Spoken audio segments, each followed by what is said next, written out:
नीट 2026 3 मे ची परीक्षा झाल्यानंतर आणि आता लगेच 21 जूनला परत परीक्षा आहे. त्यामुळे सध्या विद्यार्थ्यांमध्ये आणि पालकांमध्ये संभ्रम, तणाव आणि अनिश्चिततेचं वातावरण निर्माण झालेलं आहे. या वातावरणात क्लॅरिटी मी तुम्हाला देणार आहे. 3 भागांमध्ये किंवा 3 मुद्द्यांच्या आधारे हा विषय आपण समजून घेऊया. पहिला भागाच्या परिणामातून दुसरा भाग उद्भवतो आणि त्यातून पुढे तिसरा. पहिला मुद्दा, नेमकी सिच्युएशन काय आहे ते समजून घ्या. 3 मेचा नीटचा पेपर अपेक्षेपेक्षा सोपा निघाला होता. त्यामुळे जास्त विद्यार्थ्यांना जास्त मार्क पडणार होते.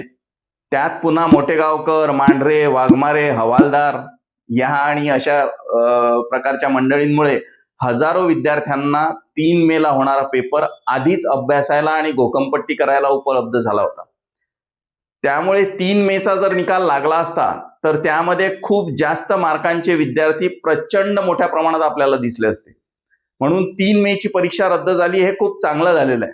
कारण एमबीबीएस ऍडमिशन्सच्या क्लोजिंग कट ऑफ्सनी ऐतिहासिक उच्चांक गाठला असता. त्यामध्ये सामान्य विद्यार्थ्यांचं फार मोठं नुकसान झालं असतं. एमबीबीएस सीट मिळालं नसतं हे तर आहेच, ते तर तसंही खूप कमी जणांना मिळतं. पण सामान्य विद्यार्थ्यांचं मानसिक खच्चीकरण झालं असतं. हा सर्वात मोठा दुष्परिणाम 3 मेच्या निकालाचा होणार होता, तो आता टळलेला आहे. गेली 18 वर्षे आम्ही भारतात आणि परदेशात एमबीबीएसच्या ऍडमिशन्स या क्षेत्रात आहोत. नीटच्या आधी आणि नंतर शेकडो विद्यार्थी आणि पालक आमच्या कॉन्टॅक्टमध्ये आहेत.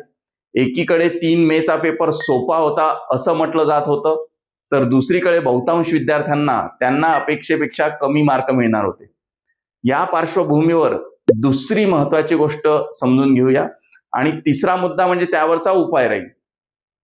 तर दुसरा मुद्दा, 21 जूनचा नीटचा पेपर हा 3 मेच्या पेपरपेक्षा थोडा जास्त डिफिकल्ट असेल असं वाटत आहे. याचा परिणाम असा होईल की रँक इन्फ्लेशन होईल. रँक इन्फ्लेशन म्हणजे काय ते समजून घेऊया.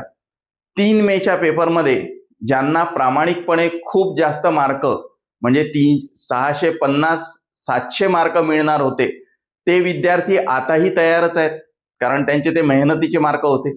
त्यांची क्षमता जास्त आहे, त्यांनी हार्डवर्क केलेलं आहे.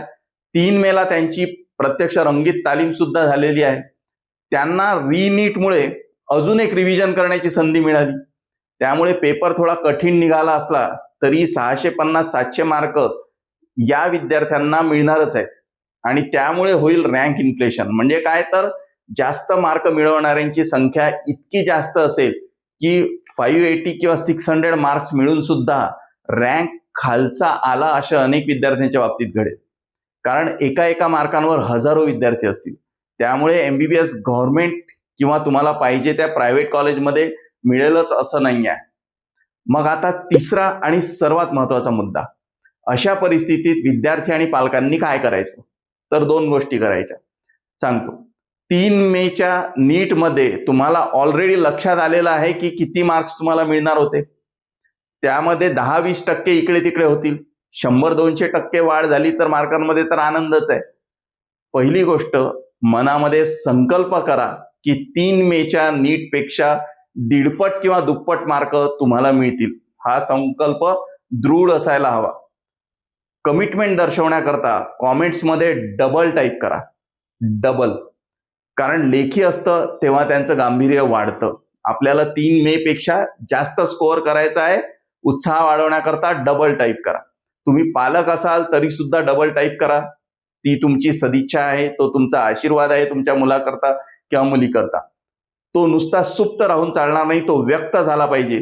म्हणजे त्याची वास्तवात येण्याची शक्यता वाढेल. म्हणून कॉमेंट्समध्ये डबल टाईप करा. डबल.